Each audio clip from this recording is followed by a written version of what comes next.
The morning on the hills of Bibracte was unlike any other. Julius Caesar, at the head of his legions, surveyed the valley below with keen eyes. The Helveti were assembling their shield wall, a determined formation taking shape despite their exhaustion. Around him, the sound of armor being adjusted and spears being raised filled the air, a symphony of preparation for war. The Helveti, weary after weeks of relentless marching, clung fiercely to their resolve. This moment was all or nothing. The battle was not just for land, but for the very survival of their people. Opposing them, Caesar bore the weight of Rome on his shoulders. He understood that more than a military victory was at stake.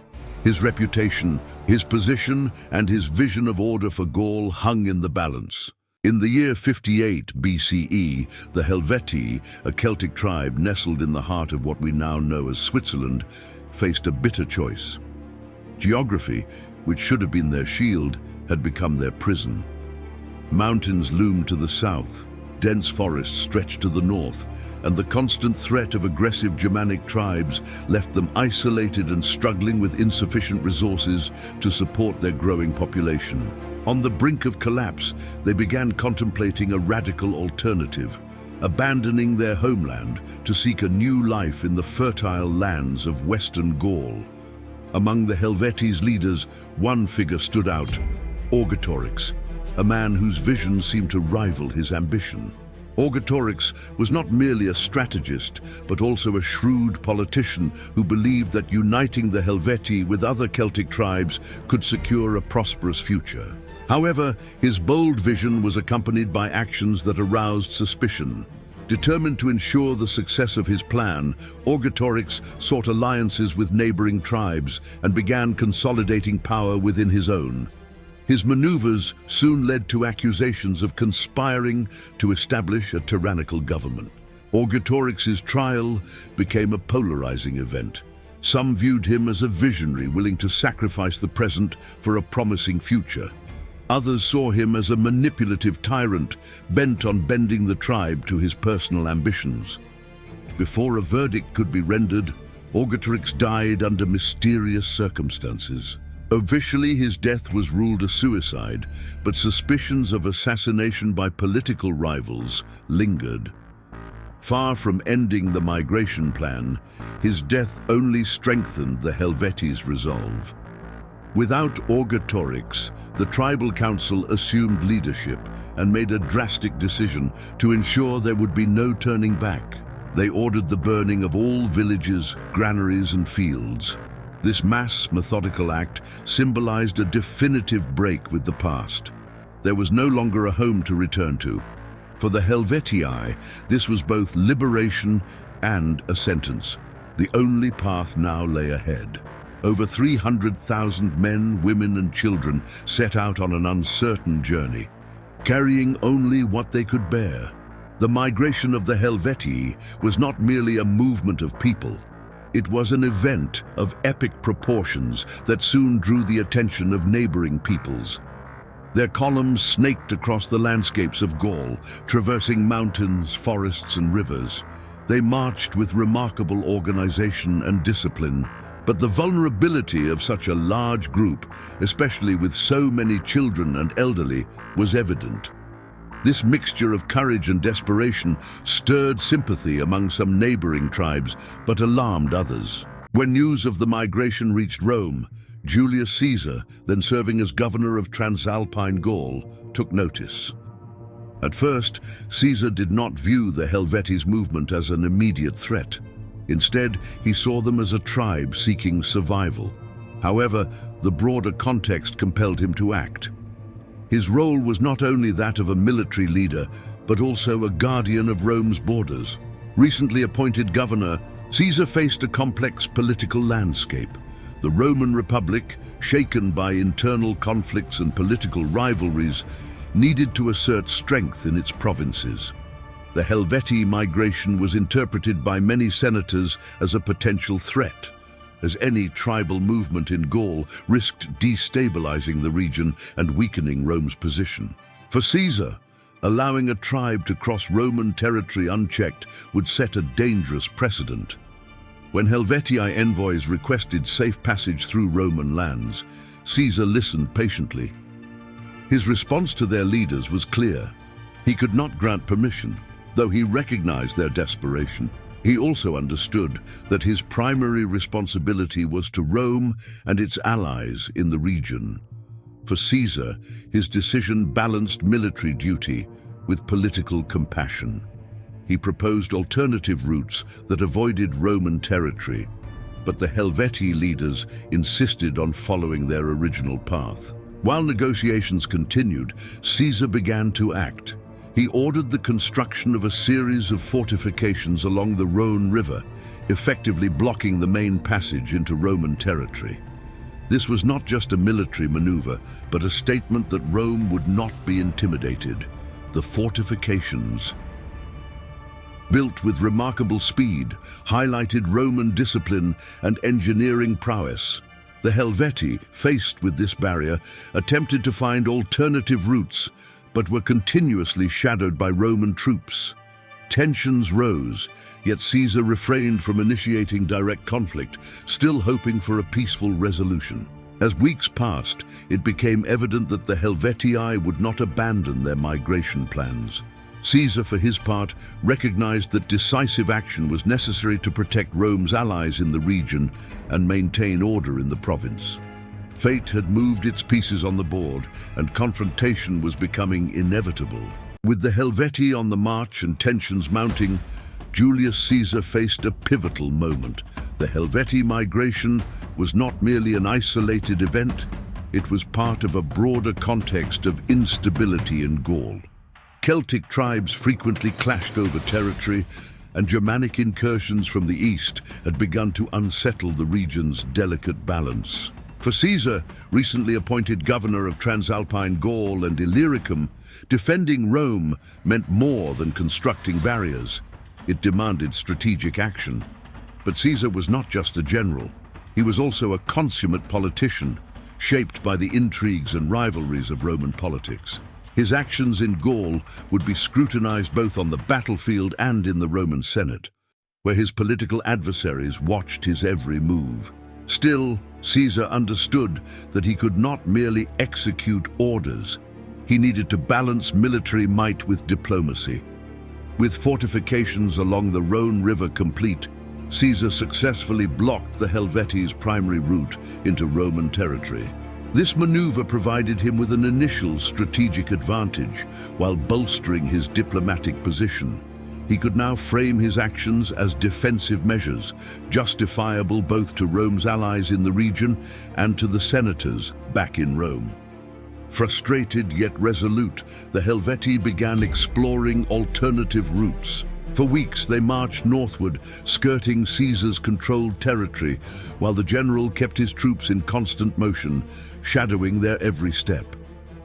This patient standoff between the two forces was not merely a matter of strategy, but also one of psychological endurance. While monitoring the Helvetii, Caesar received pleas for assistance from Rome's allies in the region, particularly the Aedui, a powerful tribe traditionally loyal to Rome. The Aedui were under mounting pressure from the Helvetii, who demanded supplies as they traversed Aeduan territory. This call for help gave Caesar the moral and political justification he needed for direct intervention. By responding to the Aedui's appeal, Caesar achieved two critical objectives. He reaffirmed Rome's role as a protector of allied peoples and secured vital supplies for his legions. The alliance with the Aedui also had far-reaching implications, as their political influence in central Gaul was essential to stabilizing the region. Yet Caesar did not rush into battle. He knew that a premature confrontation could weaken his forces and expose vulnerabilities. Instead, he continued to shadow the Helveti closely, studying their movements and probing for weaknesses.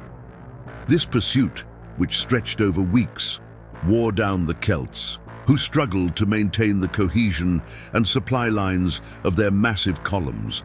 For the Helveti, Caesar's patience was as much a threat as it was a mystery. They could not predict when or where the Roman general would strike, and this uncertainty gnawed at their morale. Despite their initial determination, the long marches and dwindling supplies began to take their toll. After days of strategic maneuvering, Caesar saw his opportunity.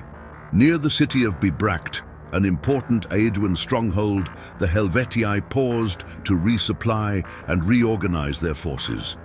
Caesar recognized this as the perfect moment to strike. The Helveti's position, both vulnerable and exposed, was exactly what he had been waiting for. Yet Caesar did not act impulsively.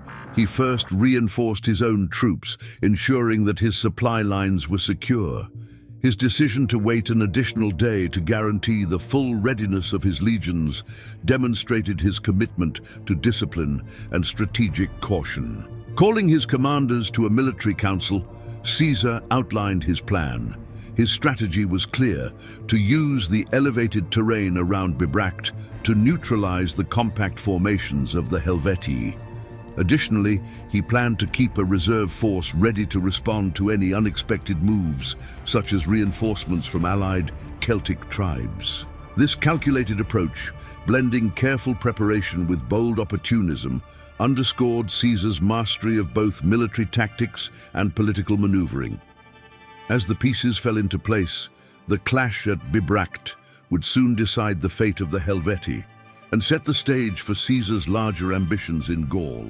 For the Helveti, the long journey had been a blend of desperation and hope. Their ranks, once organized and confident, were now fatigued. The constant shadow of Roman troops and sporadic skirmishes with Caesar's allies had taken a toll. Yet, the Helvetian spirit remained resolute. They knew retreat was not an option. Every man, woman, and child bore the weight of their collective survival. Caesar, on the other hand, maintained meticulous control over his forces. Roman superiority relied on the discipline of its legions and the careful management of resources. His scouts reported on the Helveti's movements regularly, and Caesar adjusted his strategy accordingly, never allowing the enemy to fully escape, but avoiding direct confrontation until the ideal moment.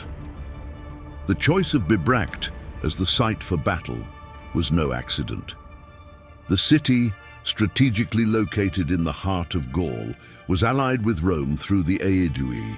Its proximity provided Caesar with access to additional supplies and favorable terrain for combat. The surrounding hills offered natural elevations that could be exploited to position his troops advantageously. As the Helveti approached Bibracte, they paused to resupply. After days of relentless marching, the tribe needed to reorganize their forces, rest their warriors, and tend to the wounded. Caesar, meanwhile, moved his legions to higher ground, ensuring a clear vantage point over any Helvetian movement. Although the Celts were fierce in battle, their strategic disadvantage on this terrain could be exploited. On the night before the battle, Caesar gathered his commanders in a tent perched atop the hill. A map of the region lay spread out on the table, illuminated by the flickering light of torches. He outlined the plan with precision, ensuring each officer understood their role. The front line, composed of seasoned veterans, this force would bear the brunt of the Helvetian assault. The tactical reserve, positioned strategically behind the main lines, these troops were ready to reinforce areas under heavy pressure or respond to unexpected moves, such as the arrival of enemy reinforcements. Supply protection. Caesar anticipated the Helveti might attempt to flank his forces and attack the Roman supply wagons. He assigned troops specifically to guard this critical vulnerability. As he concluded, Caesar looked up at his commanders. "Our strength lies in our discipline. Remember this tomorrow. We fight not only to defeat the Helveti, but to show Gaul that Rome is unshakable." Across the field, the Helveti, though weary, were resolute. Their leaders gathered the most experienced warriors, placing them in the front lines. The Romans were disciplined and well-trained, but the Helveti placed their faith in the courage and strength of their shield wall formation. For the Helveti, this battle was not just about victory. To defeat the Romans would secure their new life. To fail would mean the end. Drums began to sound in the Helvetian camp as daylight faded. Warriors sharpened their weapons by firelight, while the elders murmured prayers to the Celtic gods, seeking strength and protection. Despite their exhaustion, a spirit of unity filled the air. They knew the coming day would be decisive. As the first rays of sunlight illuminated the valley, Caesar gave the order for his troops to take their positions. Each Roman soldier knew precisely where to be, and the movements unfolded with clockwork precision.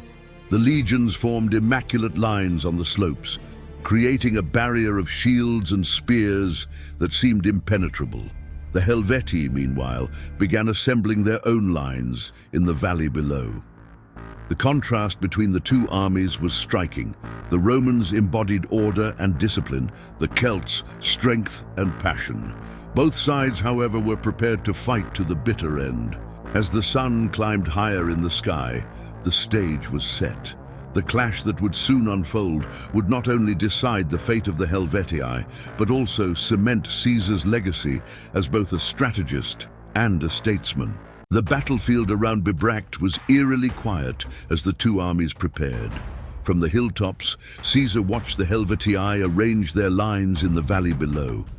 The morning sun glinted off Celtic weapons and shields, and the rhythmic pounding of tribal drums filled the air. Despite weeks of grueling marches, the Helvetii were ready to fight. Caesar, mounted on his horse, surveyed the terrain. Victory would depend on precision, discipline, and above all, strategy. He mentally reviewed his plan. The Roman legions would hold a defensive formation, using the elevated terrain to absorb the initial Celtic assault. Only when the Helveti showed signs of weakness would Caesar order a full advance. The Helveti began their assault with intensity. Their forces, organized into a shield wall formation, advanced slowly but resolutely. Each shield protected the man beside it, creating an almost impenetrable barrier. They roared war cries, their voices echoing with fury. The Romans, steadfast in their positions, met the initial charge with their pillar, throwing spears. The Helveti's front line wavered but did not break. Caesar, observing the clash from the hill, remained calm. The Helveti were committing their full strength to the initial attack. His legions were to hold their ground, absorbing the impact as the Celts expended their energy. The air was filled with the sounds of battle, shouts, the clash of steel, and the dull thuds of bodies hitting the ground. Slowly but surely, Roman discipline began to prevail, and the Helveti's momentum started to falter. But then the battle took an unexpected turn. While Caesar focused on the main engagement, scouts arrived with alarming news. Reinforcements allied with the Helvetii, composed of warriors from neighboring Celtic tribes, were approaching rapidly from the right flank. Their aim was to encircle the Roman forces and target their supply lines. This development placed Caesar in a precarious position. He knew that an encirclement could spell disaster. Although his legions were disciplined, they lacked the numerical advantage to withstand a multi-front assault. A swift decision was imperative. In an unexpected move, Caesar ordered a strategic retreat. Retreat! The command echoed through the Roman lines, surprising even the centurions. For a general of Caesar's renown, calling for a retreat mid-battle was risky, almost unthinkable. Yet Caesar understood this was not a retreat of defeat, but a maneuver to preserve his forces and re-establish control. The Roman troops, well trained, executed the order with precision. The front lines fell back slowly, shields raised, while the reserves filled gaps to form a new defensive position closer to the central hill. This controlled withdrawal confused the Helvetii, who saw it as an opportunity to press their attack but unwittingly advanced into a trap. Caesar used the time gained to reposition his cavalry and launch rapid strikes against the Helveti's allied reinforcements. Meanwhile, his main forces, now regrouped, reclaimed the high ground. The retreat had turned a disadvantage into an opportunity, shifting the battle's momentum in Caesar's favor. With his troops reorganized and the Helveti's allies disoriented by cavalry assaults, Caesar ordered a counterattack. The legions surged forward with renewed vigor, their pila and gladii cutting through the already weakened Helvetian lines. The discipline of the Roman soldiers, combined with the chaos among the Celtic reinforcements, led to the collapse of the shield wall. The Helveti fought valiantly, but they were cornered. Their formation disintegrated, and many warriors began retreating toward the hills. Despite the imminent victory, Caesar ordered his troops to hold back their pursuit. He understood that the battle was already won, and that total annihilation of the Helveti was unnecessary to achieve his objectives. As the sun set, the battlefield was strewn with the fallen. The Roman legions, exhausted yet triumphant, began setting up camp for the night. Caesar rode across the field, surveying the results of his strategy. He had secured victory not just through strength, but through intelligence and the ability to make tough decisions under pressure. The surviving Helvetii, still numbering in the thousands, surrendered.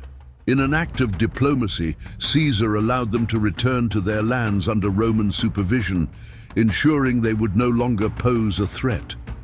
For Rome's Gallic allies, this was a clear demonstration of Roman power, cementing Caesar's position as a defender of order in the region. The Battle of Bibracte was not merely a military victory, it was a political statement. Caesar had proven his ability to adapt and lead, reinforcing his authority both in Gaul and back in Rome. For the Helveti, it marked the end of a dream. For Caesar, it was just the beginning of his ambitious campaign in Gaul. The defeat of the Helveti sent shockwaves throughout Gaul. For the Celtic tribes, Roman strength and discipline had proven nearly insurmountable. Even those who had initially supported the Helveti began to reconsider their allegiances. The Aedui, already allies of Rome, seized the opportunity to strengthen their position among the Gallic tribes, bolstered by Roman military backing. Caesar, for his part, used this victory to deliver a clear message. Rome was not only a protector of its allies, but also a force of order, capable of bringing stability to a region fractured by internal conflicts. This opened doors for future alliances, but also sowed the seeds of resistance among ambitious Celtic leaders, who began to see Caesar as a growing threat to their independence. For Julius Caesar, the victory at Bibracte marked a pivotal moment in his career. He had not only defeated the Helvetii, but also showcased his ability to lead, make difficult decisions, and achieve outcomes that benefited both Rome and its regional allies. His detailed accounts of the campaign, recorded in his Commentarii de Bello Gallico, were strategically crafted to impress the Roman Senate and the public. Caesar understood the importance of controlling the narrative. In his writings, he portrayed himself as a defender of Roman borders and a fair leader who balanced military strength with diplomacy. His decision to spare the surviving Helveti and allow them to return to their lands was framed as an act of magnanimity, enhancing his reputation as both a statesman and a commander. However, not everyone in Rome viewed his actions favorably. Some senators began to suspect that Caesar's victories in Gaul were more than mere defensive measures. They seemed to be the groundwork of a larger ambition. This political tension between Caesar and his rivals in Rome was beginning to build, setting the stage for the turbulent events to come. The triumph at Bibracte was merely the beginning of Caesar's journey in Gaul. As he solidified his position, he would face even greater challenges. Germanic tribes led by the formidable Ariovistus, Celtic uprisings that would test his leadership, and decisions that would shape not only the fate of Gaul, but the future of Rome itself. The victory at Bibracte revealed Caesar's strategic brilliance to the world, but the flames of war were only beginning to ignite. In the chapters ahead, we will see how he confronts the trials that will transform him into Rome's greatest general and the man who will alter the course of the Republic. If you were captivated by the story of the Battle of Bibracte, get ready to dive even deeper into the conquest of Gaul.